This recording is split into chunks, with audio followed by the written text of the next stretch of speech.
desespero se eu estou aqui dentro do barco. Fique em paz. Pra que se preocupar, me falar? Pra que chorar, então me diz. Se eu estou dentro do barco, na hora certa eu vou agir. Pra que o desespero, então? Acalma o teu coração. Respire, tranquiliza tua alma. Você está seguro em minhas mãos. Então despreocupa, o barco balança e não afunda. Então despreocupa, a tempestade não vence essa luta. Então despreocupa, vê se acalma um pouco e me escuta. Pegue os remos e vamos remar. Ninguém vai morrer, ninguém vai naufragar. E pra que o desespero, então? Acalma o teu coração. Respire, tranquiliza a tua alma. Você está seguro em minhas mãos. E o barco balança e não afunda. Então despreocupa, a tempestade não vence essa luta. Então despreocupa, vê se acalma um pouco e me escuta. Pegue os remos e vamos remar. Ninguém vai morrer, ninguém vai naufragar. Na hora certa eu vou me levantar e agir. O teu trabalho é só confiar e assistir. O que eu vou fazer vai te surpreender. A tempestade te assusta, fica calmo. Ninguém morre se eu estou dentro do barco. No tempo certo vai dar certo. É só despreocupar. E despreocupa, fica calmo. Se eu estou dentro do barco, não afunda, não se assusta. Em minhas mãos você está guardado. E despreocupa, fica calmo. Se eu estou dentro do barco, não afunda, não se assusta. Em minhas mãos você está guardado. Despreocupa.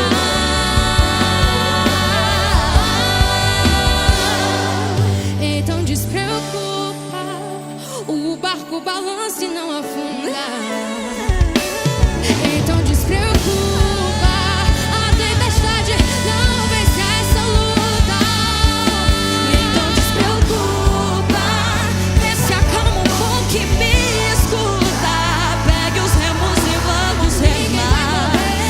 Ninguém vai morrer, ninguém vai naufragar. Despreocupa, despreocupa. É só você confiar em mim. Descansa, meu filho. Despreocupa.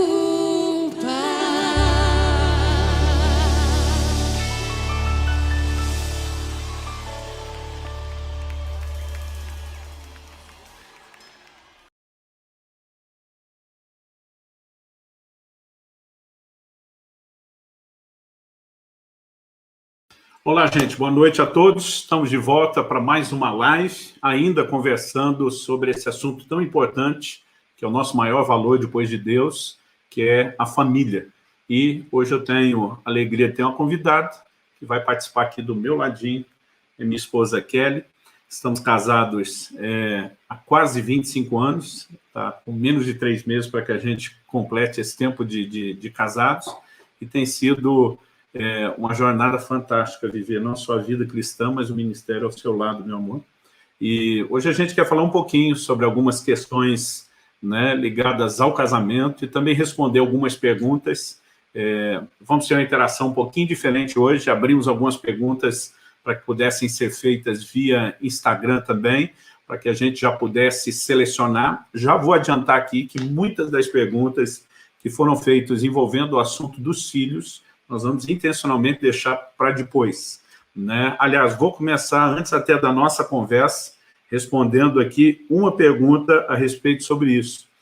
A respeito disso, a Raquel, né, mandou uma pergunta sobre o nosso livro de criação de filhos. Está no finzinho, estamos praticamente assim já no último capítulo, em todas aquelas considerações de análise final, depois entra todo o processo de revisão, então ainda não há data, mas está muito perto, aliás, nunca esteve tão perto. Verdade, estamos, né? Quase lá. Então, tão logo a gente entre nessa reta de lançamento do livro, nós vamos fazer a mesma coisa que fizemos com o propósito da família, né? Vamos lançar simultâneo ao livro um curso sobre criação de filhos. É um assunto assim que queima no nosso coração. A gente nunca quis falar muito disso antes dos nossos filhos já estarem adultos, crescidos, e a gente tem aquela sensação assim de missão cumprida, trabalho bem feito, e hoje a gente pode falar de algo que não é mera teoria. Mesma coisa em relação ao assunto do casamento, né? Eu comecei a pregar e ensinar mais sobre casamento há 10 anos atrás, quando a gente já tinha 15 anos de casado, porque fazia isso dentro do contexto da igreja local, dos discípulos, mas não muito fora desse contexto dos que estavam mais próximos, porque acreditava que a gente precisa ter o mínimo de bagagem, de experiência, que autentique que aquilo que você está falando não é só uma teoria, mas algo que foi testado, foi colocado em prática, funcionou, deu resultado.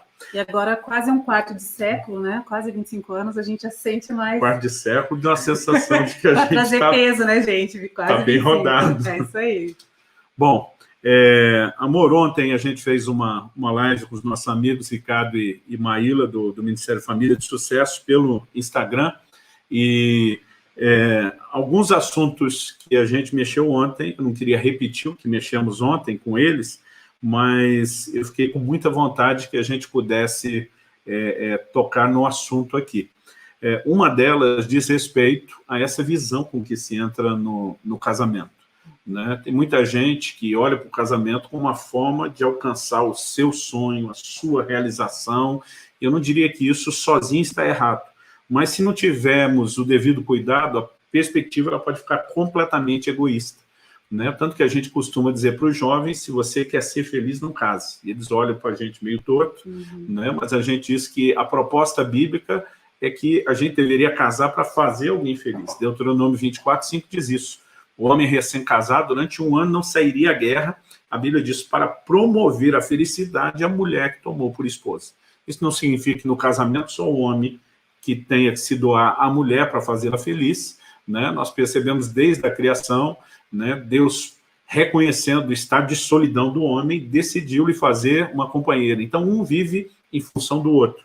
E essa mentalidade é algo que não é apenas para o casamento. Na verdade, é vida cristã, né? Ela deveria funcionar em qualquer relacionamento, porque é o que a Bíblia nos ensina, né? Colocar o outro à nossa frente. Eu queria que você pudesse falar um pouquinho sobre isso, porque as pessoas ficam, às vezes, esperando algumas receitas milagrosas, ou que se ore e jejue para mudar as coisas, sem que o entendimento de princípios básicos sejam praticados. Eu acho que você tem mais autoridade até do que eu para falar sobre isso, né? O que é essa mentalidade doadora e não parasita? Você pode compartilhar um pouquinho sobre isso? Posso sim. Na verdade, essa visão correta, né, do que é você entrar num casamento, ela precisa, assim, de bastante investimento. A gente precisa ensinar os nossos filhos sobre isso. Nós precisamos, enquanto casados, também ler sobre isso, aprender. Porque o casamento não é um lugar de satisfação somente, né? É um lugar, assim, onde há essa cumplicidade, essa troca, mas é um lugar, é um projeto de Deus que você entra realmente, você tem que entrar com maturidade, com consciência. A aliança é algo muito sério, né? E nós entendemos os princípios cristãos para todos os relacionamentos, não só o casamento, né? Mas principalmente o casamento, que é o início da família, e depois vem os filhos, onde você precisa ter esse olhar. Uma vez eu li um livro que se chama Duas Pulgas e Nenhum Cachorro, e eu me lembro que é da Universidade da Família, e me chamou muita atenção a capa, porque eu amo ilustração, e a capa tinha um cachorro bem grandão, com 2 pulguinhas pulando, e eu achei tão interessante, falei, o que esse livro tem a dizer sobre família? E eu fui muito abençoada com a leitura, eu acabei adquirindo pela capa, eu achei interessante, mas eu fui abençoada, porque ele até usava uma expressão, o autor, de pulgadade, como uma expressão inventada, né? Falando que essa pulgadade é esse senso do ser humano de querer sempre extrair, como uma pulga extrai, né, dali do cachorro, tudo aquilo que ela precisa e não dá nada em troca, né? Assim também é muito, às vezes, os seres humanos nos seus relacionamentos, né? Que eles tiram tudo o que precisa para ser feliz, mas às vezes não tem essa mentalidade de que é um lugar de você também doar. Né? Então, eu me lembro que o que me chamou a atenção é que ele dizia que quando muitas vezes as pessoas se casam, elas se casam com essa consciência, achando que ele está casando ali com alguém que vai suprir tudo, mas depois, mais tarde, descobre que, na verdade, no casamento são 2 pulgas e nenhum cachorro.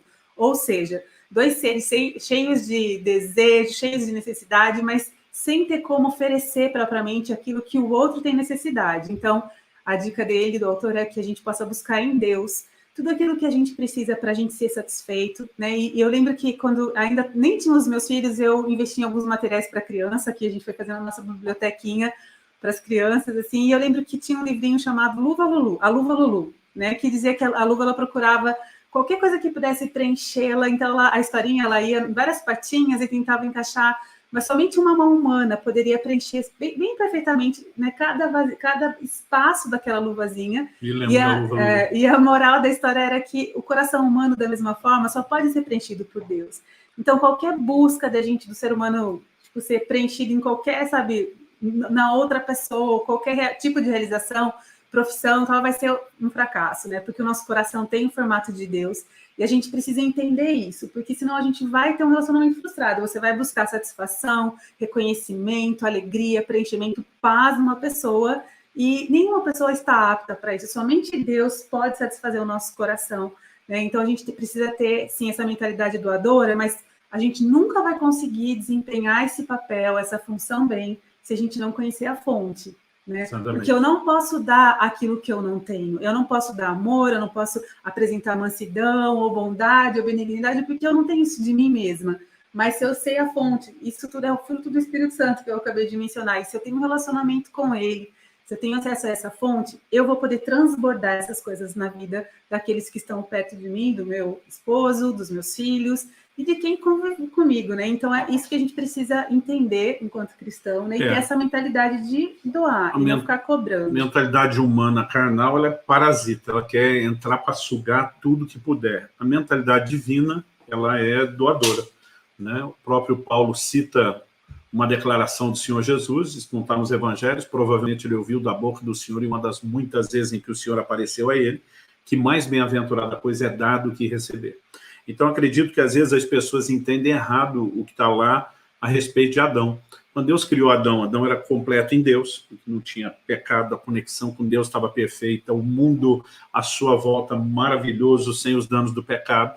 Mas a Bíblia diz que Deus viu que o homem estava só. Normalmente a gente interpreta isso como se ele estivesse triste, né? E não há uma menção específica sobre isso, né? E quando Deus coloca alguém ao lado de Adão, eu, particularmente, se a gente leva em conta essa mentalidade divina, por exemplo, Deus já era completo antes da nossa existência. Quando ele nos criou, ele não fez isso com o propósito de tirar algo de nós, mas de nos doar aquilo que estava nele.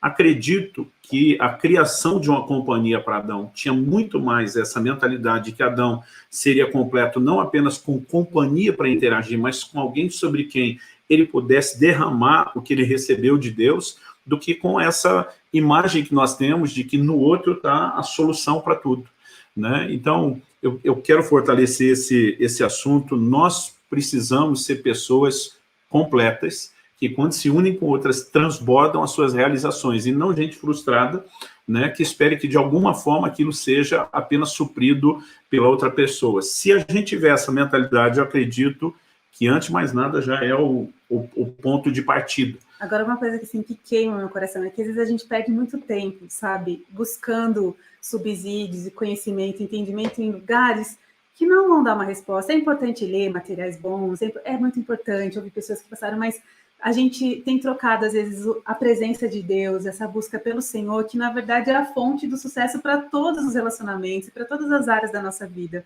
Eu tenho ouvido muitos cristãos falando, mas não é fácil, mas é cansativo. É possível, como? E eu vejo que, às vezes, a gente, na nossa vida, é fácil. Gente, é fácil se você está fazendo do jeito certo. Tem hora que eu trombo com as minhas humanidades e eu me percebo, às vezes, mais irritada que o normal, me percebo, às vezes, com o meu senso de justiça aflorado, mas eu identifico, quando eu estou dessa forma, que está na hora de eu dar uma pausinha e ter meu tempo com Deus de qualidade, porque, sabe, quando a gente não está conectado com a fonte, né, às vezes a gente vai sentindo realmente a nossa humanidade ali aflorando, a carnalidade, e você não tem como, né, dar subsídio para isso. Então, assim, mais do que a gente tem que focar naquilo que realmente é a base, é a essência, não negociar isso, né? Porque eu tenho visto tanta gente tendo tanta dificuldade, e eu falo com muito amor e querendo realmente ajudar você que está aí do outro lado, talvez você está vivendo um momento muito gostoso, né? E em família, conseguindo estar conectado, mas se você está num momento de batalha e de luta,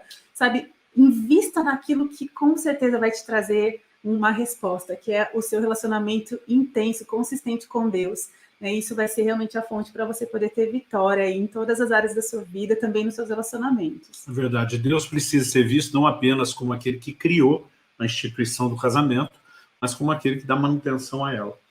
Eu brinco que desde o primeiro casal lá, Adão e Eva no jardim, eu brinco que Deus não respeitou nem a lua de mel dos dois. Todo santo dia estava lá, né, visitando os dois no jardim. O que é que Deus está comunicando com isso? Que ele queria ser parte, né, da relação do homem e da mulher. Repito, não porque ele tem carência alguma. O apóstolo Paulo, quando está pregando em Atenas, lá em Atos 17, ele diz que Deus não precisa ser servido por mãos humanas como se precisasse de coisa alguma. Então, a razão pela qual ele veio querer participar da vida desse primeiro casal não era para tirar algo, era justamente para acrescentar. Agora, muita gente está tentando ser feliz sem a essência da felicidade, que é a própria relação com Deus. Né? Então, se a gente não focar naquilo que é primário, né, eu acredito que todo o esforço de tentar viver uma felicidade ou vai ser incompleto, ou vai ser passageiro, né? Nós precisamos fortalecer o relacionamento com Deus. A Bíblia fala que o cordão de 3 dobras não se quebra facilmente. Né? Então, Exatamente. tem muita aliança, muito casamento ali que está um pouquinho fragilizado, porque está só realmente 2 ali segurando. Né? E nós precisamos dessa terceira dobra, que é a presença de Deus nos nossos lares, nos nossos relacionamentos, que isso vai fazer toda a diferença na vida do casal. É o que nós cremos, né, amor? É como a gente tem vivido a nossa história. Essa terceira dobra não pode estar ausente, porque a gente realmente sente a bênção de a gente poder viver a nossa história, a nossa jornada com a presença de Deus, né? Todo o tempo a gente recorrendo a Ele, a palavra dEle. Isso é o que é o segredo do nosso sucesso, realmente, como casal.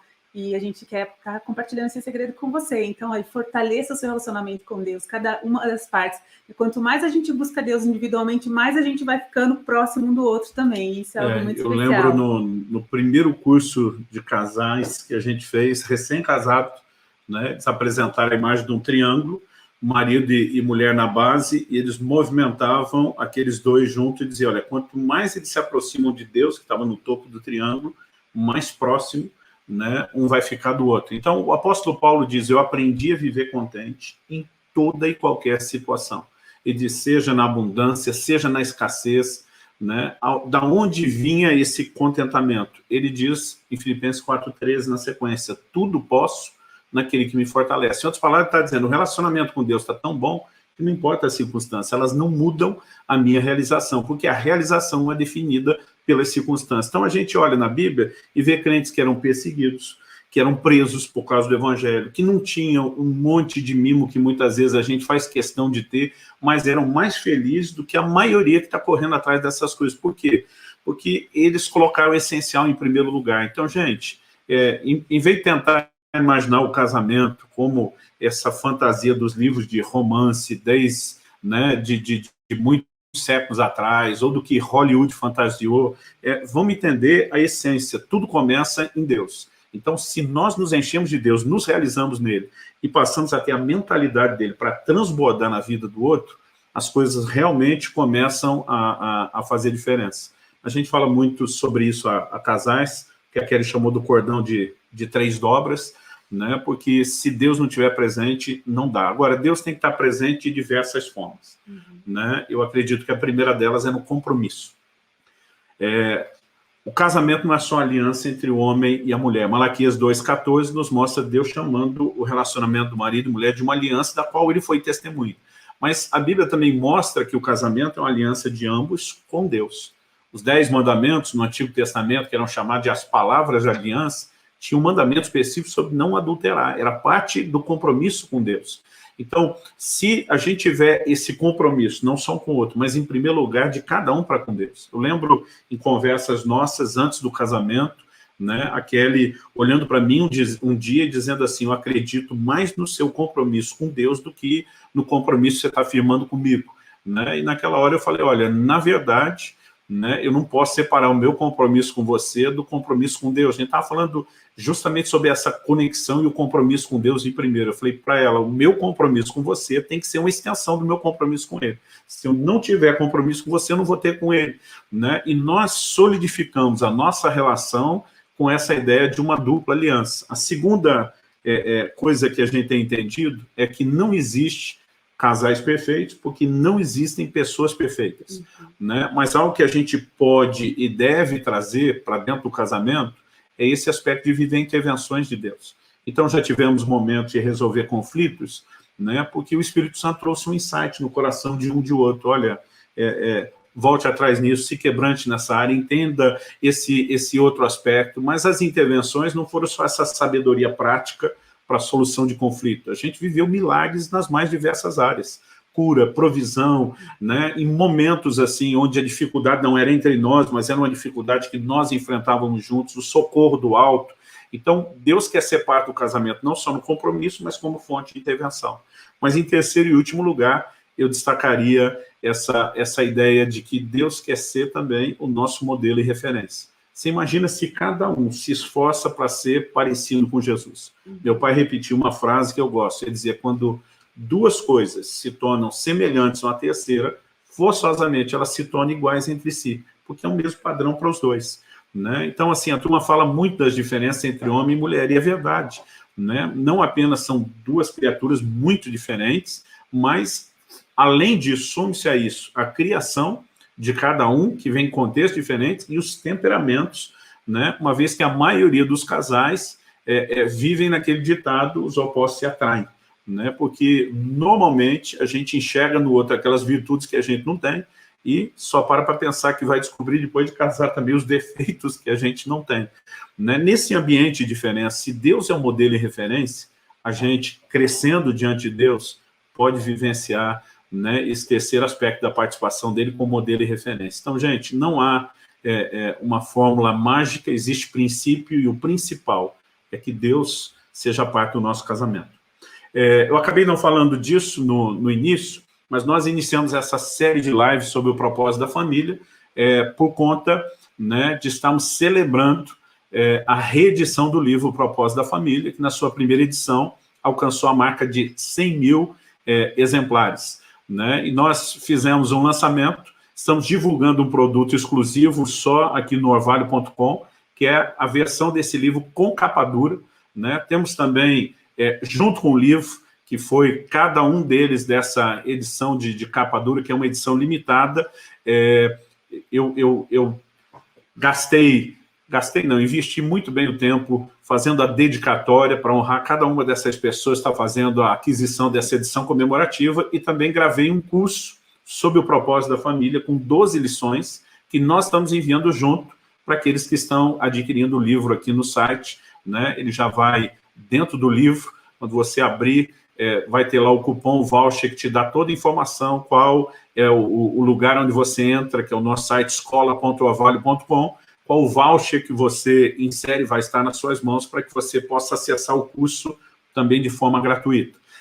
Durante a live vai aparecendo de vez em quando aí esse banner, que tanto tem o link para você ter acesso à nossa loja, como também tem o QR Code, onde você pode mirar aí o celular, né, se não estiver assistindo nele, obviamente, e ser redirecionado para o link. Mesmo aqueles que já têm o livro, eu tenho me dirigido não só a quem não tem, mas até mesmo aqueles que já têm o livro.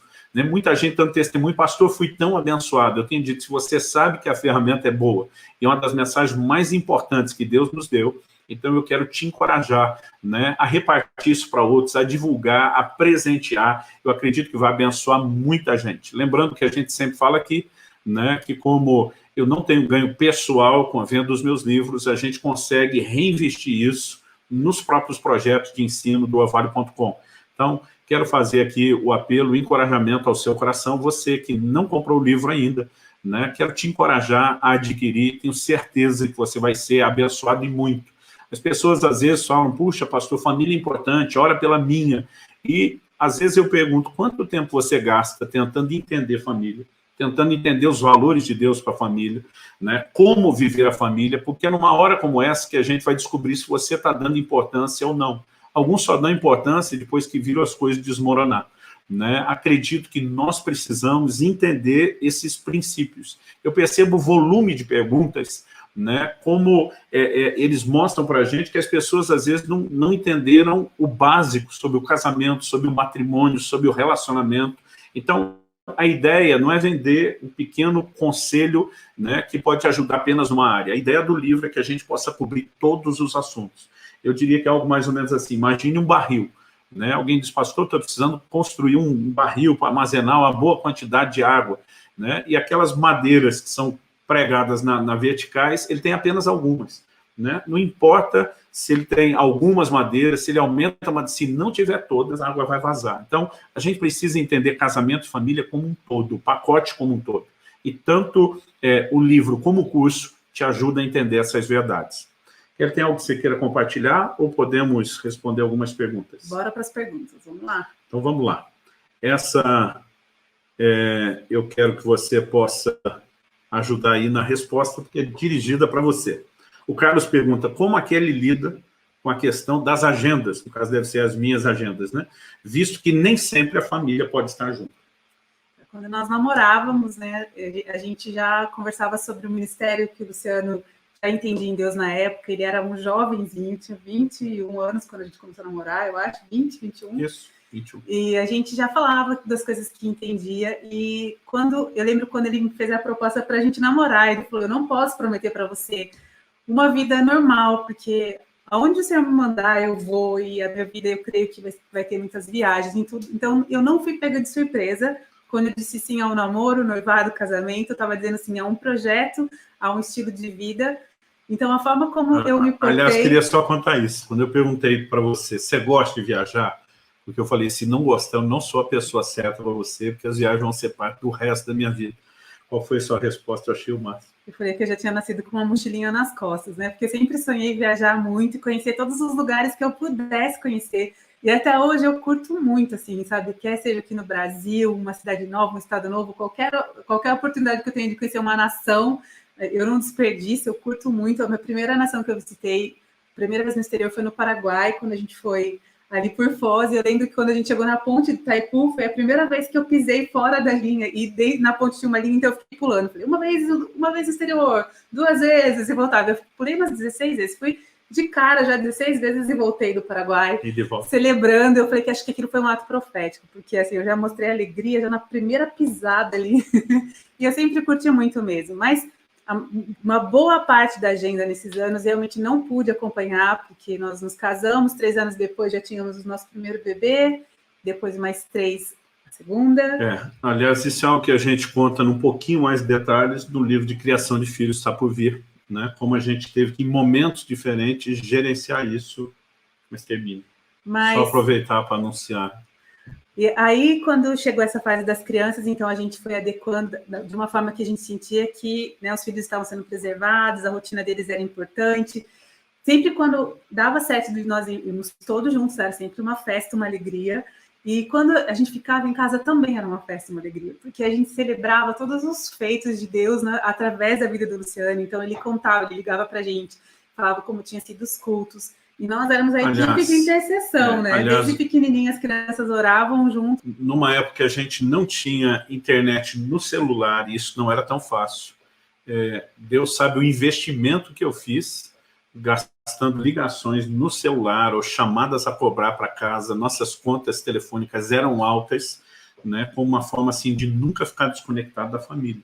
Apesar que normalmente eram 3 dias por semana, indo e voltando, né? Se eu iria pregar até 4 horas de viagem, de distância de carro, eu voltava a dormir em casa, né? Porque meus filhos não importava a hora que eu tinha chegado, era me verem na manhã do dia seguinte, a gente teve que gerenciar isso. uma coisa assim, né? Que a gente é inteligente também, né? Eu falava, poxa, se eu apoiá-lo, eu vou ter parte nesse galardão, né? Como um suporte, assim, a equipe de apoio. Então, sempre a gente sempre realmente celebrava assim, eu falava, lá na eternidade, eu vou ter parte em tudo aquilo que ele conquistar, porque nós somos um só time, uma equipe trabalhando para Deus. E eu sabia que para ele estar bem pregando, para ele estar bem ministrando, ele precisava que a família também estivesse bem. Ele nunca nos deixou, né, quando a gente estava precisando com qualquer necessidade, a família sempre foi prioridade. Então, a gente segurava as pontas, né, e assim que eu sempre entendi no meu coração. Eu disse sim para um projeto quando a gente começou a se relacionar, e eu sempre me alegrei quando pude estar junto, mas também me alegrava ficando e sabendo que estava fazendo um suporte aonde ele podia estar bem, estando fora também.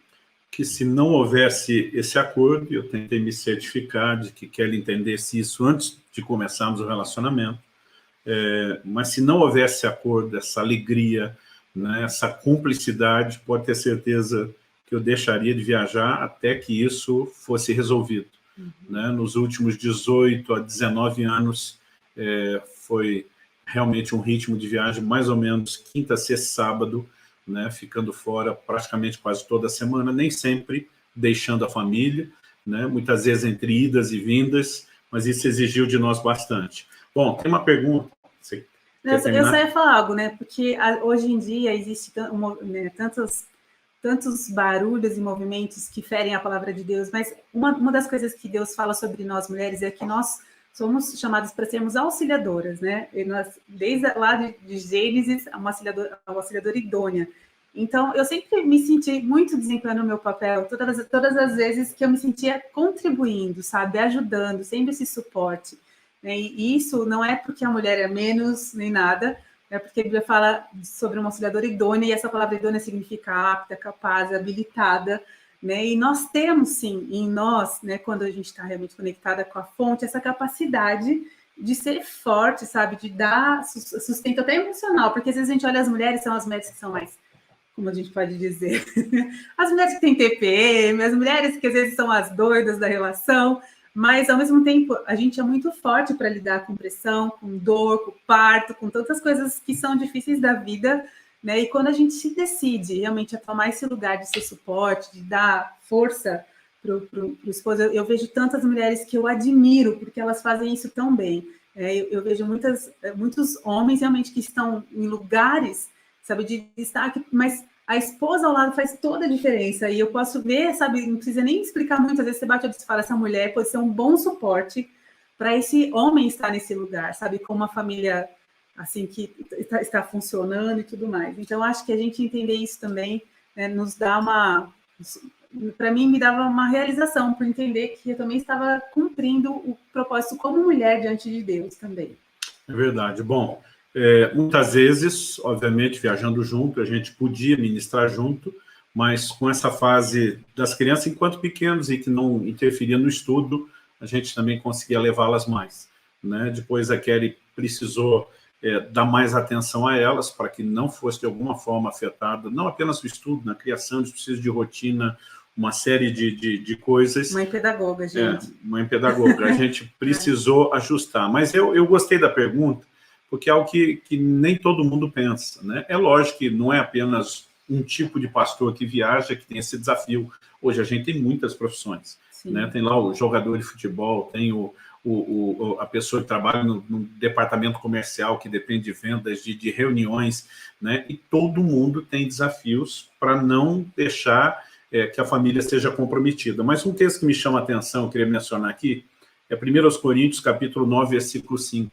Né? Paulo está falando dele e de Barnabé, e ele faz a seguinte pergunta: será que não temos o direito de levar conosco uma mulher crente como esposa, como fazem os demais apóstolos, os irmãos do Senhor e Cefas? Cefas é que eu tenho Pedro em aramaico. Ou será que somente eu e Barnabé temos de trabalhar para viver? Né? Ele começa a se comparar e diz, espera aí, gente. Né? E a menção que Paulo faz é, não temos o direito de levar conosco, porque se levar conosco, levar para onde? Ele estava falando das viagens, das ministrações. Uma mulher crente como esposa, como fazem os apóstolos, os irmãos do Senhor e Pedro. Né? Então, que Pedro já era casado, nós sabemos porque Jesus curou a sua sogra. Né? Mas, normalmente, nós não pensamos no contexto das mulheres acompanhando. né? Mas esse texto nos sugere que, se não sempre, havia momentos onde elas se deslocavam e, obviamente, havia momentos onde a Bíblia fala deles sozinhos, porque não podiam acompanhar. Então, cada família tem que entender a sua própria dinâmica, e a gente sempre tentou gerenciar isso. Por exemplo, eu sempre soube que a Kelly gostava de ter pelo menos um dia por semana para ser dela. Desde que nós nos casamos, né, a gente combinou, né, que ela teria esse momento, aquele momento de introspecção das atividades dela, e mesmo com a chegada dos filhos, né, era um desafio com eles bem menores, mas a gente tentava proteger isso. Então, muitas vezes eu estava pregando fora, quinta, sexta, sábado, eu dizia que meus filhos, quando chegaram na adolescência, começaram já a participar nas células, os grupos pequenos que a gente trabalha, depois cada um é liderado, e olha, vocês não podem ter célula na quarta, tem que ser a partir de quinta. Por quê? Eu queria tê-los em casa enquanto eu estava lá e queria que eles tivessem as atividades quando estava fora. Mas eu lembro que ele dizia, sábado é o dia da mamãe. Então, se vocês querem dormir em casa de primo, prima, né, os amigos da igreja, vai ser de sexta para sábado, não faça a mamãe passar o sábado levando e buscando vocês o tempo todo. Então, a gente sempre tentou ajustar um contexto que é da nossa família. Eu conheço famílias que o marido não viaja tanto, a mulher não tem, né, aquela necessidade do tempo dela, mas eu acho que esse diálogo é bom. Tem uma outra pergunta aqui, que pega uma carona aqui no assunto, que é a Cássia Serafim perguntando como entender na prática que família vem antes de ministério. Né? Uma coisa que a gente sempre teve como acordo, não só entre a gente, mas com todas as famílias dos nossos pastores, se em algum momento a situação não estiver boa, ou entre o casal, ou dos pais para com os filhos, nosso conselho é pare tudo, deixe qualquer atividade ministerial de lado e priorize a família. Né? Agora, mesmo com o ministério funcionando, né? No meu caso, tinha o ministério local e o extra-local, a gente precisa se organizar de tal maneira que a família nunca vem em segundo lugar. Agora, é um desafio, sim, mas a gente precisa estar sempre muito ligado nos sinais que a gente vai dando na convivência ali. Uma coisa que desde sempre nós ensinamos nossos filhos era assim, eles expressarem as necessidades, porque às vezes eu percebia o comportamento de um mais agressivo, mais manhoso, mesmo pequenininhos, e a gente foi conversando com eles e falando, o que vocês precisam? Por que você tenta colocar em palavras aquilo que você está sentindo? Entre nós, a gente sempre também encorajou um ao outro, sabe? Às vezes percebe um olharzinho meio chateado, um olharzinho de reprovação, a gente, vamos conversar, o que está acontecendo? Vamos colocar aqui em palavras, e a gente ensinou isso também para as crianças, depois se tornaram adolescentes, da mesma forma a gente vinha quando percebia um grito, porque os filhos, eles gritam, é interessante, né? Assim, eles gritam através do comportamento, eles colocam de alguma forma, às vezes é na escola, quando o comportamento começa a mudar, né, você já pode reconhecer que a atenção está precisando ser dada ali naquela situação. Então, a família, assim, é muito importante, a gente precisa estar com essa antena ligada, porque é lógico, às vezes o ministério, ele vai nos sugando, sabe? São tantas necessidades, e o fato de a gente ter um coração que ama Deus e querer servi-lo com força, sabe? Com toda a nossa força, a nossa alma, às vezes a gente fica assim, mas espera aí, o que eu faço antes, né? Mas se a nossa família estiver perecendo, a gente vai perder toda a autoridade, né, que a gente tem. Inclusive, nós temos uma história que uma vez nós tínhamos um convite para ministrar juntos sobre família. Sobre família. E a Kelly tinha uma palavra sobre criação de filhos que seria dado nesse evento de família. Mas estava chegando o dia de ir para a viagem, um dia antes e o Israel recebeu uma nota ruim de matemática, e ele teria que fazer a prova de recuperação na sequência. E ele estava com muita dificuldade. E eu amo matemática, eu sabia que eu poderia ajudá-lo, mas se eu estivesse na viagem, ele ia ficar ali à mercê de estudar sozinho e sem essa assistência. Então eu cheguei para o Luciano e falei, amor, eu sinto que eu preciso ficar para ajudar o nosso filho. Porque se eu for, eu vou me sentir totalmente sem autoridade para abrir minha boca para falar sobre criação de filhos, sendo que eu estou deixando o nosso filho numa situação de necessidade. Eu fiquei desesperado que ela estava anunciada. Eu falei, amor, eles estão esperando ouvir. Ela falou, não, você dá a minha palavra sobre criação de filhos, eles vão ter o mesmo conteúdo. Eu falei, mas eles querem ouvir vocês. Você, o que eu digo? Eu lembro que a Kelly falou assim, antes de dar a minha palavra, você fala que eu mandei esse recado. Se eu tivesse lá para falar de criação de filhos, eu perderia minha autoridade para falar sobre isso. E aí o Luciano voltou da viagem, eu achei fofinho, assim, quando ele veio me falar que algumas pessoas tinham relatado que a parte que mais abençoou eles... Teve um momento no final de testemunhos, né?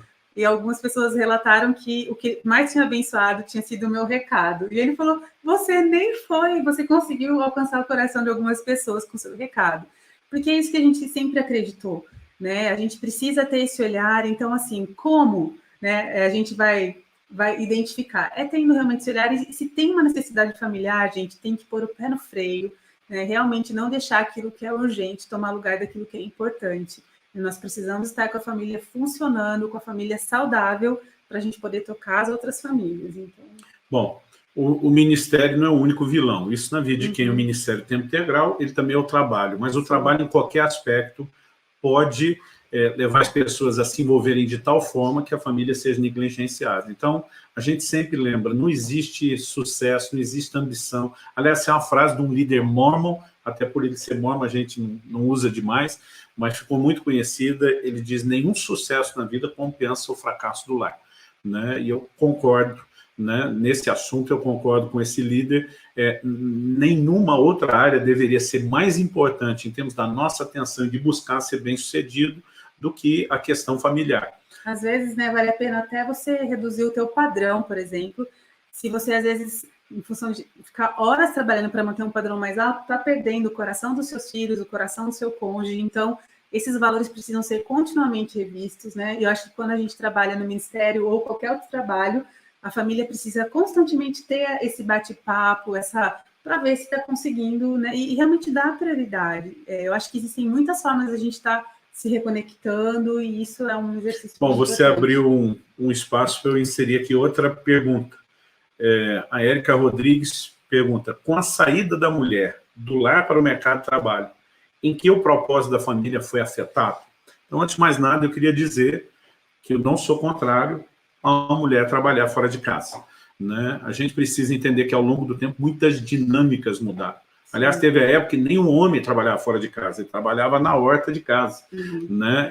Então, assim, esse contexto ele foi mudando ao longo do tempo. O que a gente não pode confundir, esse é um dos assuntos que a gente aborda no livro O Propósito da Família, são os deveres, os papéis de cada um dos cônjuges. Então, a responsabilidade de provisão, ela está no ombro dos homens, não significa do homem, do marido, do chefe do lar, não significa que a mulher não possa ajudar. E tem casas que a mulher não só ajuda, né, pela qualificação, pelo tipo de trabalho, às vezes a maior renda é da mulher. Né? No entanto, quando a gente fala de responsabilidade, não importa o tamanho da renda, se a função é do marido, então a mulher está ajudando a trazer provisão. Em situações como essa, né, e aqui ele sempre trabalhou, né, o nosso entendimento era: bom, se você me ajuda no que é minha responsabilidade, eu preciso te ajudar no que é a sua, para que áreas do lar e da família não fiquem desguarnecidas. Só fiz um acordo com a Kelly antes de casar, que eu nunca passaria roupa. Né? Falei: isso eu não te ajudo, e até hoje, com 25 anos de casado, acho que eu passei 2 calças e umas 5 ou 6 camisas. Né? Com o tempo, graças a Deus, a gente tem essas roupas que não precisa ficar passando para levar nas viagens, mas eu falei para ela: é a única coisa que eu garanto para você, né, que a menos que haja um milagre do céu, não vou te ajudar. Mas a questão não é só um em relação ao outro, né? É quando tem a chegada dos filhos. Porque quando a gente pensa no papel da mulher, né, principalmente a mãe, o impacto emocional que essa presença tem em relação aos filhos, eu acho que isso é muito forte. Então, eu queria, Kelly, que você compartilhasse aquela história que virou assunto do nosso livro sobre criação de filhos, né, sobre aquele dilema seu depois que o Israel nasceu, que é o nosso primogênito, né, que você já estava naquela ansiedade de voltar a trabalhar, né? Aliás, desde a adolescência, você sempre trabalhou, sempre foi muito ativa e envolvida, e eu queria que você contasse aquela história, aquele conselhozinho importante que você teve. Eu acho que isso também pode ajudar a manter o equilíbrio. Antes de entrar na história, né, às vezes é só o casal, mas eu não sei você, amor, eu tenho visto assim, alguns casais que eles não conseguem ter uma refeição juntos. E é óbvio que não é só, né, a saída de qualquer uma das partes, onde essa saída tipo, é uma ausência tão grande, isso vai ser ruim. Né? Mas eu lembro nesse momento que eu tinha tido Israel, nosso primeiro filho, e, na verdade, meu coração estava em crise, porque não era assim, ficar em casa cuidando de um bebê é muito cansativo, a gente não dorme bem, né? A gente fica sem assunto. Eu tinha, às vezes, a impressão que eu não conseguia mais conversar com uma pessoa normal, assim, porque eu só sabia falar do horário da mamada, das trocas, do que tinha, como tinha sido aquele dia. O Luciano chegava do trabalho, eu contava tudo para ele, sabe, tudo que o bebê tinha feito. Ele mamou, arrotou, troquei, isso é o que a gente... Mas eu comecei, os meses foram passando, e eu recebi uma proposta muito legal de trabalho, né, na área de educação, onde eu sempre trabalhei, a maior parte do tempo, e até então, né? Depois eu fui para o Ministério, mas naqueles anos eu tinha trabalhado desde os 15 em escola, então eu lembro que eu estava muito empolgada, porque tinha essa parte do sustento que era uma ajuda boa para nossa, né, para o nosso orçamento, assim, era um valor que agregava, o professor não ganha tanto. Eu acho que essa oportunidade era já de como coordenação pedagógica, então era um pouquinho melhor o salário, mas eu estava muito em dúvida, porque afinal de contas eu tinha um bebezinho e a gente tinha se planejado para eu parar de trabalhar, pelo menos esse comecinho, para dar atenção, mas a verdade é que eu estava muito cansada, e a verdade é que eu estava justificando a questão financeira, que fazia essa diferença. O Luciano não tinha, assim, na época, um salário tão grande como pastor, ia ser uma ajuda, não era algo considerável também, mas a verdade é que meu coração estava em crise, assim, com aquela realidade de só ficar dentro de casa, porque trabalhando fora, mal ou bem, né, você no final de cada mês tem ali o teu salário, que é uma certa bonificação que você recebe ali, que é um retorno. Educar filhos, o seu retorno às vezes vai demorar bastante para você ver, sabe? Às vezes Investimento a longo prazo. Tem alguns retornos que são mais rápidos, quando, por exemplo, você consegue ensinar o seu bebê a falar papai, mamãe, alguma coisa que você vê você fazendo, seu filho reproduzindo, é uma alegria muito grande. Mas eu estava naquele comecinho que o retorno, assim, eu ainda acho que ia demorar um pouquinho mais. E eu lembro que eu estava coração angustiado, precisava da resposta da proposta de trabalho. Então, eu fui conversar com uma senhora da nossa igreja, que ela tem uma família muito linda, e na época eu já admirava a postura dela de esposa, de mãe, eu achava ela uma pessoa sábia. Então, eu fui abrir meu coração com ela, eu falei, eu estou numa luta interior, porque eu recebi uma proposta de trabalho legal, né? E Israel, na época, acho que ele tinha uns 6 meses. Ele era uns 6, 7 meses. Um pouquinho menos, porque você tinha juntado, acho que férias, mas a licença maternidade era quanto tempo? Então, só licença maternidade, acho que era uns 4, 5, não sei, mas acho que ele estava com 6, 7 meses. Perto de assim, 6, eu acho. E eu lembro que eu falei para ela, então, que eu queria voltar a trabalhar, mas eu estava em muita dúvida, e ela falou, qual é a razão, né, que você pensa, tá considerando? Eu falei, porque a questão financeira também, eu queria comprar coisas boas para o meu filho, a roupinha da marca tal, e eu lembro que eu era apaixonada por uma marca de roupa de menino, mas elas eram caras que só, e a gente, com o nosso orçamento, era difícil conseguir comprar qualquer coisinha da marca. Impossível. Eu assinava, antes do bebê nascer, aquelas revistas Crescer, Pais e Filhos, então eu fiquei apaixonada pelos produtos que vinham impresso lá, e eu queria, então, também comprar o sapatinho da marca tal, e eu lembro que eu ficava babando nos sapatinhos, e tinha uns brinquedos pedagógicos de uma empresa também, que eu achava demais os brinquedos. E eu queria comprar, eu queria que meu filho tivesse. Eram caros, então eu falava, eu queria que meu filho tivesse. Porque todo pai, toda mãe quer dar o que tem de melhor para os seus filhos. E aquelas coisas eu falava, eu queria que ele tivesse assim, bem vestido, que ele tivesse tendo acesso a esses brinquedos sensacionais que trazem. Como pedagoga, eu já reconhecia que eles desenvolviam, estimulavam muito a criança. E eu falei isso para ela, assim, achando que ela ia falar, nossa, realmente, né? E ela olhou para mim e falou, eu posso ser bem sincera? Eu falei, pode. Quando eu falei, pode, ela veio com tudo, assim, né? Ela falou, olha, quando seu filho crescer, a marca da calça jeans dele, que eu falei que eu queria calça jeans da marca tal, ela falou, a marca da calça jeans dele, o sapatinho que estava no pé dele, ou o brinquedinho que estava na mão dele nessa faixa etária, ele não vai nem lembrar, e isso não vai fazer diferença nenhuma no adulto que ele vai se tornar. Mas o fato de você estar presente ou não, isso vai fazer uma grande diferença.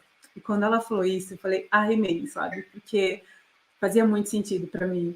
Então, realmente, eu dei um tempo antes de voltar, né? Eu dediquei mais, eu só aceitei uma proposta de trabalho depois das crianças, quando eu pude levá-los comigo, e eu tinha muito conforto de estar presente mesmo sendo trabalhando. Então, foi um momento que, para a gente, nos abençoou essa resposta, né? Eu aprendi com isso, e realmente, a gente tem hora que tem que ter uma visão um pouquinho maior, não só para aquele momento. Né? Às vezes vale a pena você estar mais apertadinho, e realmente o brinquedinho, a gente sabe que dá para ser criativo, a gente gastava às vezes um dinheiro com brinquedo, o que eles mais gostavam quando eram crianças eram as tampas dos potes plástico, a colher de pau, as coisas que a gente nem tinha comprado para eles brincar, era o que eles mais gostavam. Então, assim, um pouco de criatividade, ajuda, né? E a presença realmente, acho que a gente está ali para dar todo o suporte, para assim, transmitindo os valores.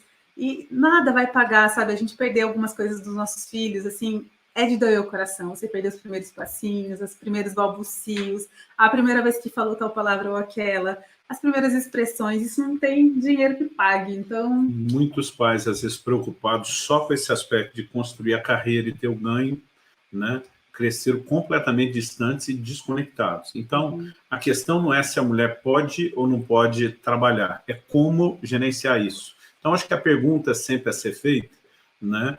E também acho que o motivo disso aí não pode ser só necessidade, um casal pode não ter necessidade financeira e ainda assim a pessoa, de repente, trabalha um meio período, tem a realização, né? Porque eu acho que o trabalho é muito mais do que só o ganho financeiro. Eu acho que tudo também, a família tem que ter os seus combinados, né? Sim. Eu conheço vários casais que eles ajustam assim, olha, esse primeiro momento, a mulher vai estar estudando, a mulher vai fazer um curso super que vai ter que se dedicar muito, vai demorar para ter filhos. Se o marido está ok com isso, a família vai funcionar, né? Então a gente conhece famílias assim que não, sabe, ela tem os seus tempos diferentes, ela faz as decisões coletivas e isso vai sempre funcionar. O problema é que quando começa a ser realmente um problema ali para casa, é quando... Se tiver negligência e omissão de se cumprir o seu papel.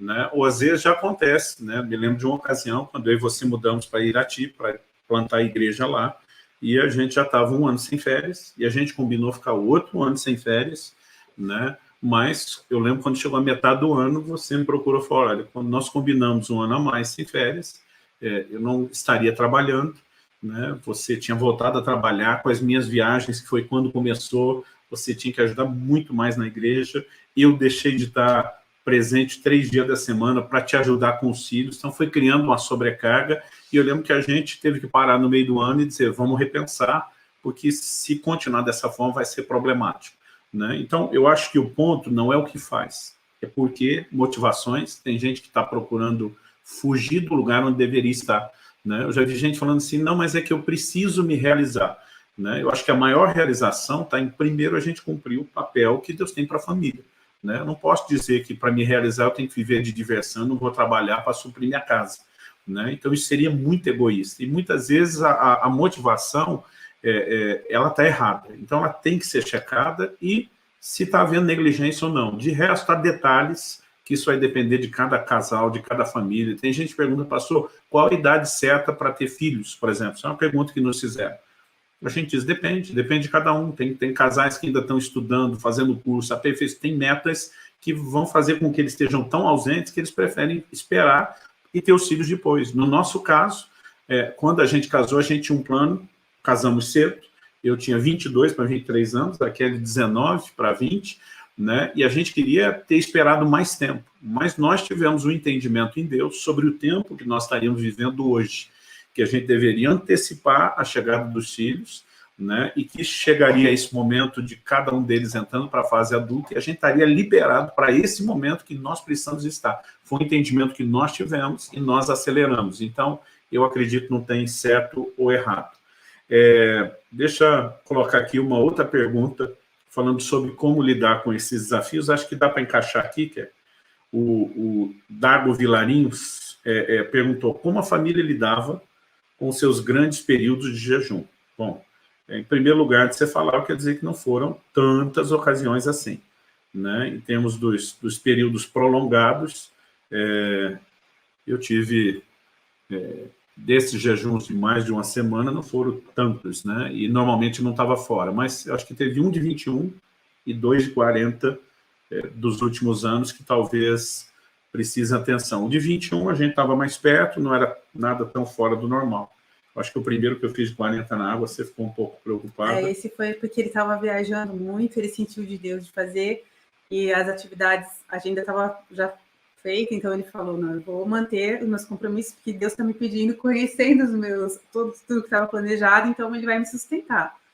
E ele foi, gente, e eu virei uma intercessora como nunca antes, porque eu vi esse homem saindo e voltando, cada vez que ele voltava, parece que ele estava mais abatido mesmo fisicamente, e foi um tempo, pelo menos mais na reta final, assim, que a gente... Até porque eu tinha feito uma dieta muito rígida de 40 dias. E juntou. Eu tinha planejado fazer o jejum no fim do ano, e Deus me falou no final da dieta para emendar, então juntou uma coisa com a outra. Eu perdi em 80 e poucos dias 33 quilos, então acho que isso também... até minha mãe olhar para mim e dizer, eu não lembro de você assim, nem na adolescência, né? E gerou preocupação. Mas sobre a questão do jejum, a parte bíblica, né? Eu acho que algumas questões precisam ser levadas em conta, é que no contexto família a gente não decide as coisas sozinhos. Então, por exemplo, durante o jejum, pelo propósito da busca, eu decidi que eu ia ficar longe de entretenimento. Mas eu me lembro de um dia que a gente assistiu, não me lembro se foi um filme, se foi um documentário, alguma coisa que a gente viu junto, né? Eu acho que a Alice estava em casa? Estava. Eu acho que foi um momento de família. Então, algumas questões a gente tentava sempre ajustar. Bom, envolve todo mundo, né? É para ter um passeio. Eu muitas vezes sentava na mesa, não só com a família, com amigos, né? Eu me lembro de estar no Maranhão, estava com 25 dias de jejum, e eu fui com todo mundo para a churrascaria, sentei com eles, o pastor dizia, pelo amor de Deus, vai embora. Eu falei, não, quero estar aqui com vocês, quero conversar com vocês, a vida continua, a gente tem um elemento de socialidade, então a gente tem que equilibrar, mas acho que isso nunca comprometeu em nada a família. A Ju se pergunta, como casal, vocês já tiveram alguma crise muito séria?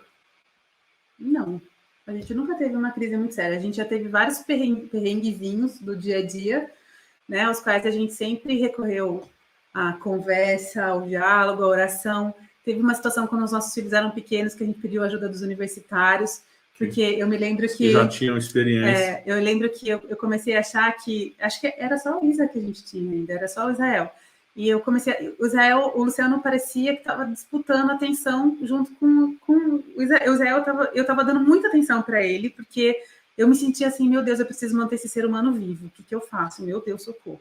Aí, quando o Luciano às vezes queria um pouco de atenção, eu não achava justo, porque eu achava que ele tinha que me ajudar a manter aquele ser humaninho vivo. Então, a gente foi entrando, às vezes ele falava, mas você só olha, você não enxerga mais nada além da criança. E era verdade, mas eu não sabia como readequar o meu olhar novamente agora para o marido e para as outras coisas, porque a minha meta era manter aquele ser humaninho vivo. Então, nós não tínhamos os nossos pais perto, né? E eu sentia assim uma responsabilidade tão grande. E eu lembro que eu falei, eu reconheço, mas eu não sei como fazer diferente. Então, nós pedimos ajuda para um casal que já tinha sobrevivido essa fase 2 vezes, então já estavam com 2 filhas crescidinhas.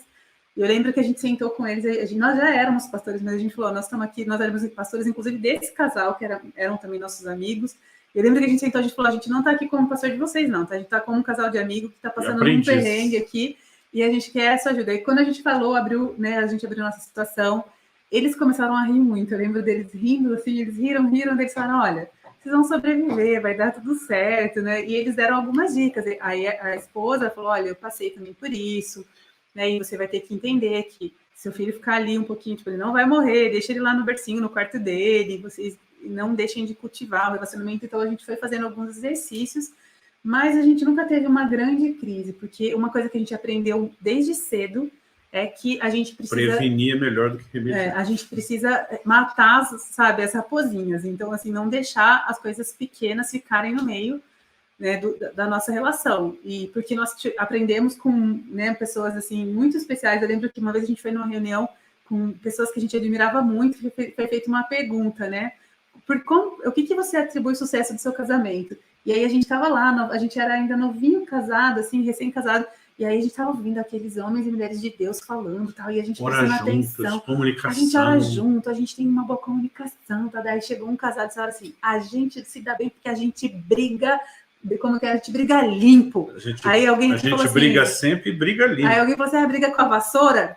Então, tipo, para brigar limpo, eles falaram, não, a gente sabe rasgar, a gente sabe extravasar o que a gente sente, mas a gente alinha, e esse é o segredo do nosso sucesso. E a gente foi aprendendo. Então, assim, a gente entendeu que é importante zerar, sabe, as pendências, e realmente, então, isso foi com que evitou que a gente tivesse nós nunca tivemos grande crise, a gente já teve pequenos problemas que a gente nunca deixava de lado, sempre a gente resolvia, sentava e resolvia, e faz isso até hoje. Bom, nós tivemos muitas perguntas sobre divórcio, novo casamento, né? Questões de gente querendo saber, fui abandonado, meu marido ou minha esposa me deixou, está vivendo com o outro, tem direito de reconstruir. Gente, não dá para mexer nesse tipo de assunto de forma superficial. Eu acho que o dano é muito maior de você tentar responder rápido, porque há muitos desdobramentos desse assunto. Então, assim, eu acho que alguém que está vivendo um dilema como esse precisa de respostas, não versão express. Precisa entender e esgotar o assunto. Então, eu quero mais uma vez te encorajar. A gente trata desse assunto de uma forma profunda no livro O Propósito da Família, Kelly e eu também gravamos um curso, né, chamado Casamento dos Sonhos, onde a gente ministra juntos sobre o que é o casamento como aliança, né? Não só a questão do casamento, do matrimônio aos olhos de Deus, o nível de comprometimento, e a gente também entra nesses mesmos assuntos do livro, né? Em quais circunstâncias um divórcio. A gente diz que o maior problema não é nem o divórcio, né? É o novo casamento. Há situações onde não há caminho. Então, por exemplo, uma mulher está sofrendo agressão. Eu digo e aconselho, não apenas o divórcio, denuncie, procure a delegacia da mulher, denuncie, porque isso é crime, né? Não é algo que tem que ser tolerado. Agora, se há arrependimento, mudança de vida, possibilidade de reconstrução, isso é outra conversa que a gente também acredita. Agora, isso não significa ter que aceitar ou tolerar. Agora, uma separação numa circunstância como essa é justificável, mas de acordo com a Bíblia, não é argumento para novo casamento, né? Então, assim, a gente trata desses assuntos de uma maneira que, se ficar mexendo aqui, seria irresponsável. Então, você tem um questionamento como esse, de algo tão sério, vale a pena investir ou no livro, né, ou fazer o curso. Eu estou olhando para a câmera e não para a tela, não percebi se entrou algum banner do curso, além do livro. Ok, está esse aí, né, com o banner em vermelho. Se acessa escola.orvalho.com, né? Semana passada a gente divulgou um outro curso que é só sobre os desafios do relacionamento, que eu gravei com o Cláudio, os opostos se atraem. Mas esse curso que eu e a Kelly falamos, né, é o Casamento dos Sonhos. Tanto um como o outro são duas ferramentas importantes e complementares, né, além do livro que toda hora está aparecendo. Então, não vou mexer nesse tipo de assunto hoje. Tem uma pergunta aqui que eu queria responder. A Juliane Caetano pergunta: casamento somente no civil é estar em desobediência? Então, vamos lá, gente. Para algo ser caracterizado pecado ou desobediência, até porque em 1 João 3,4 a Bíblia diz que, né, o pecado é a transgressão da lei, é a desobediência, tem que ter uma ordenança. E não há na Bíblia uma ordenança para uma cerimônia religiosa de casamento, né? Aliás, nem existe na Bíblia cerimônia religiosa de casamento.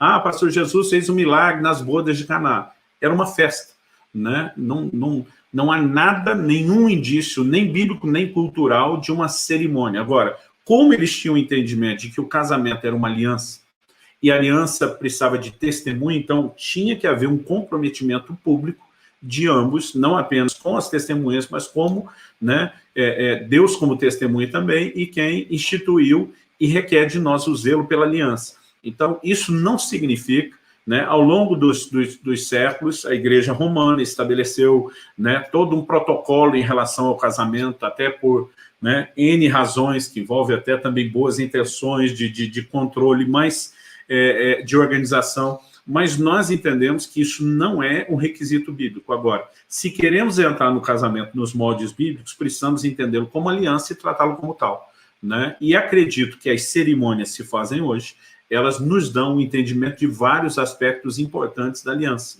né? Aliás, um dia minha filha Liz, ela me perguntou: papai, por que é que o pai da noiva que entra com ela para entregá-la ao noivo no altar? Eu falei: filha, quem inventou isso e por que foi, eu não sei.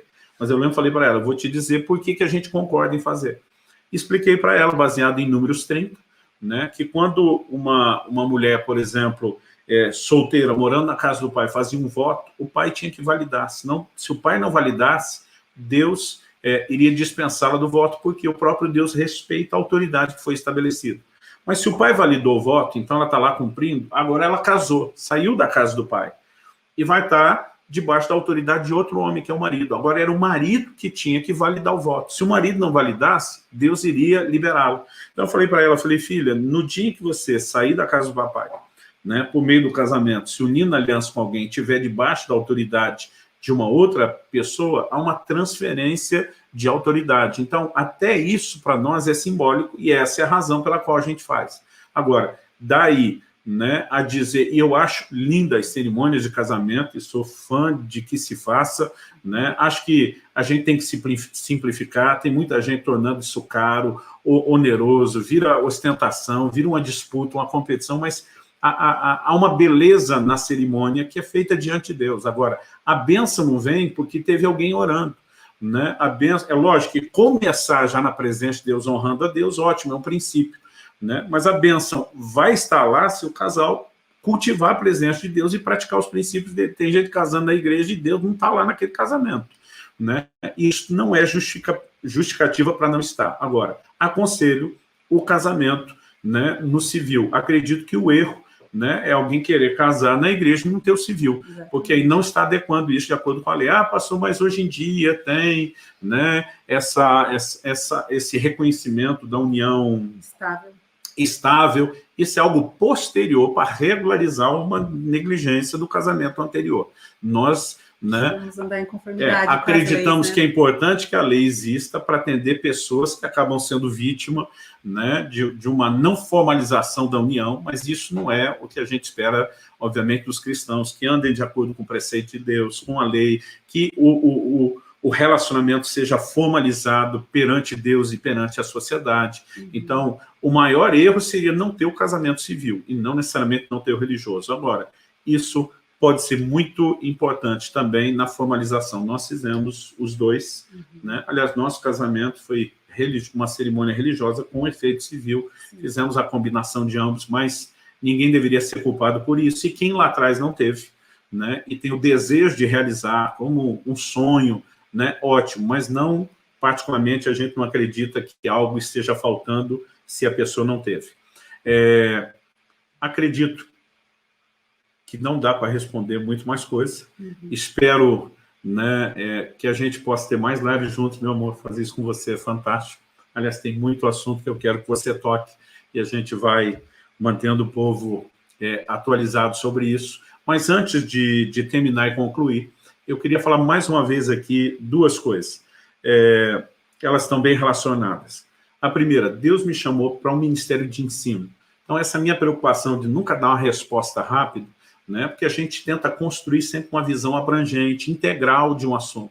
Às vezes você fala muito rápido de um aspecto, atende à necessidade de um, gera uma confusão no outro que tem uma outra perspectiva ou necessidade que não foi abordada. Então, essa nossa intenção, né, seja de promover o livro ou o curso, não é comercial. Tá? A nossa intenção é comunicar a palavra de Deus da maneira como ela deve. Então, assuntos como esse, casamento, divórcio, novo casamento, não dá para ser breve, não dá para justificar. E outra, o que a gente ainda comunica são princípios. Aconselhamento é algo que você não deveria buscar no mundo virtual. Né? Cada pessoa deve buscar aconselhamento nos líderes, né? Na igreja onde você congrega, né? Gente que te ajude, talvez, a entender como aplicar esses pontos bíblicos que a gente ensina, aquilo que é expresso como princípio. Né? Mas, às vezes, até uma orientação mais prática. Então, não deixe que o mundo virtual substitua esse tipo de relacionamento e de ajuda, que eu acredito também ser muito importante. Mas, em relação ao ministério, né, nós temos essa visão que Deus nos deu de espalhar a palavra de Deus. O orvalho.com é não apenas um site, né, é uma visão ministerial que Deus tem nos dado, né, baseado lá em Deuteronômio 32:2, destile a minha palavra como orvalho. Nós tiramos o nome porque o destilar é o gotejar, o gota a gota. Né? A gente acredita na importância do todo e nem sempre o todo vai ser descarregado de uma vez. Né? Então, a pessoa pega o livro, ela não vai ler num dia, né? Mas muitas vezes esse acréscimo, essa soma é o que ajuda a ter a visão completa e integral. Os livros e os cursos são materiais que nós vendemos, não apenas porque é um custo em produzi-los e entregá-los, mas porque eles nos ajudam a bancar o custo de tudo o restante que é de graça.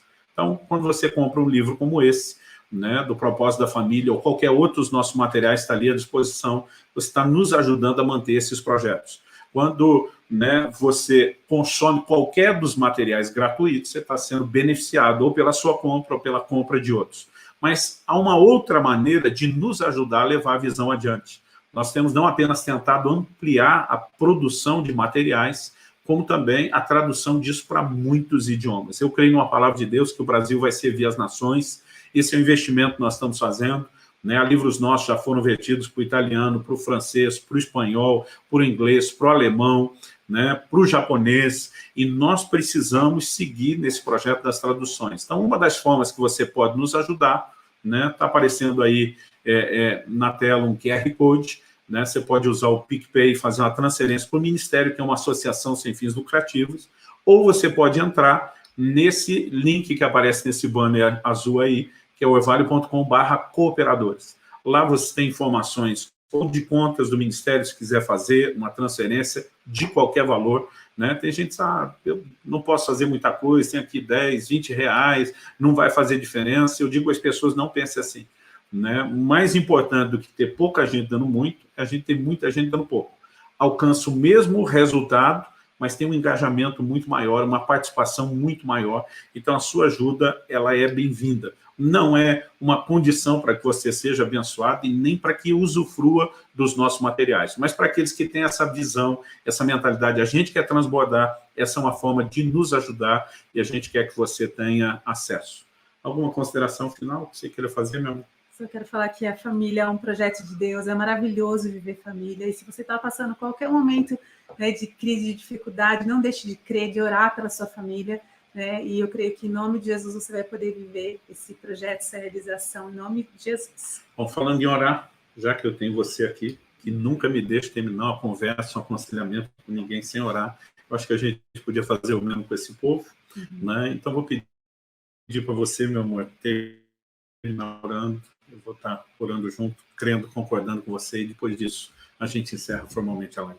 Senhor, eu te agradeço por cada homem e mulher, por cada família representada através dessas pessoas que nos acompanham nesse momento, nessa gravação.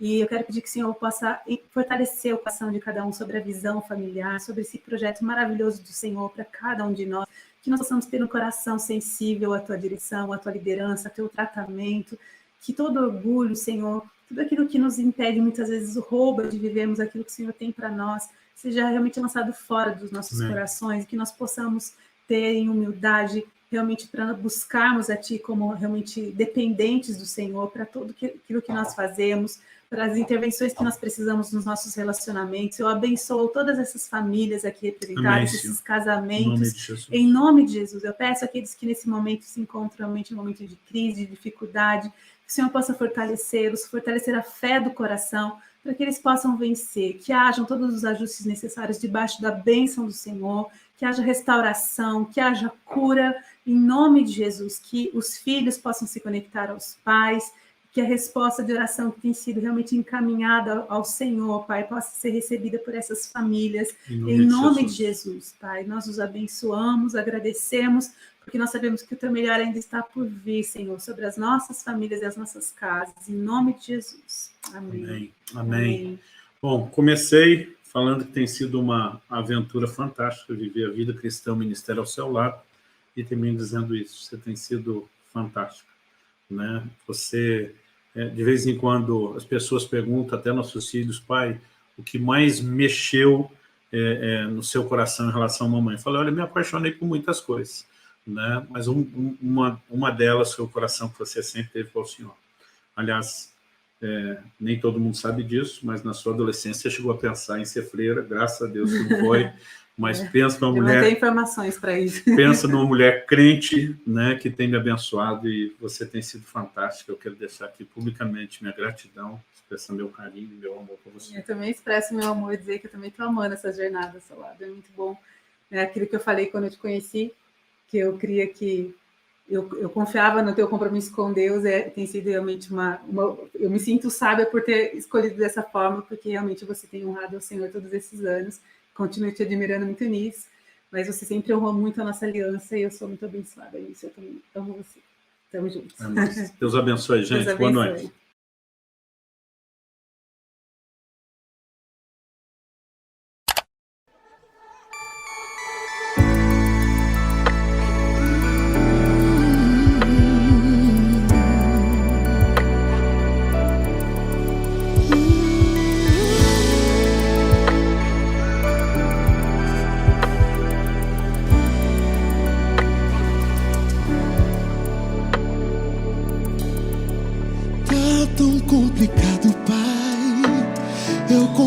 Eu tô cansado e não quero mais.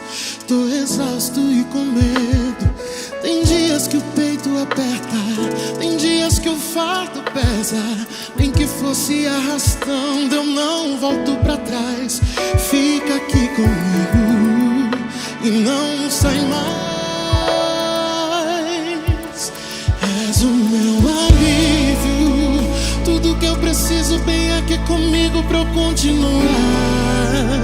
que me impulsiona todos os dias pra eu não parar. Tu és o motivo, Jesus, que eu tenho pra avançar. És o meu alívio, a força e o ânimo que eu necessito pra prosseguir. Se eu não desisti, o motivo é porque sempre esteve aqui, nos piores momentos, dizendo que nunca desistiu de mim. É que eu não desisto de você, meu filho. E se for preciso, eu entro no meio da guerra só pra te lembrar que eu nunca desisto de você, meu filho. E se for preciso, eu entro no meio da guerra só pra te lembrar. Se apoie meus ombros, não pare, nós vamos lutar.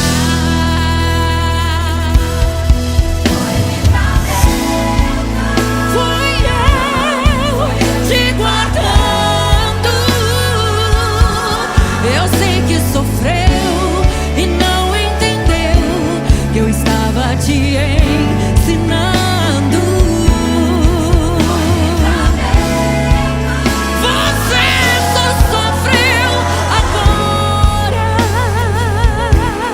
Eu não compliquei, nunca errei. Amanhã entenderás os detalhes da tua história. Eu não compliquei, nunca errei. Amanhã entenderás os detalhes da tua história. Um adorador, um adorador. E eu não te adoro pelo que o Senhor faz, mas apesar das circunstâncias, acha em mim um verdadeiro adorador. Um adorador.